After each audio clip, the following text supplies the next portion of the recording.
দক্ষিণ কোরিয়ার সিওলে আয়োজিত 18তম ওয়ার্ল্ড পিস সামিটে ভারতের প্রতিনিধি হিসাবে অংশগ্রহণ করে বিশ্বের দরবারে ভারতের নাম উজ্জ্বল করলেন কলকাতার খ্যাতনামা চিত্রশিল্পী স্বাতী ঘোষ।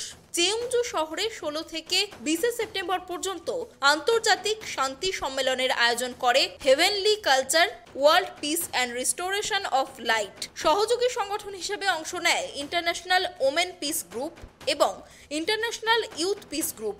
বিশ্বজুড়ে প্রায় 800 প্রতিনিধি এই সম্মেলনে যোগ দেন, যাদের মধ্যে ছিলেন রাষ্ট্রপ্রধান, বিচারক, শিক্ষাবিদ, সমাজকর্মী ও শিল্পী। এই সম্মেলনে বিশেষ অতিথি ও আন্তর্জাতিক বিচারক হিসাবে ভারতের প্রতিনিধিত্ব করেন কলকাতার চিত্রশিল্পী স্বাতী ঘোষ। তিনি বলেন, আমার মূল লক্ষ্য হলো শিল্প ও শিক্ষার মাধ্যমে সাধারণ মানুষের মধ্যে শান্তির বার্তা ছড়িয়ে দেওয়া। ভারত বহুদিন ধরেই বিশ্ব শান্তি ও সহিষ্ণুতার পক্ষে সক্রিয়ভাবে কাজ করছে। ভারত থেকে একজন মহিলা শিল্পীর এই সম্মান প্রাপ্তি বাংলার সাংস্কৃতিক ঐতিহ্যের ধারাবাহিকতাকে নতুন মাত্রা দিল।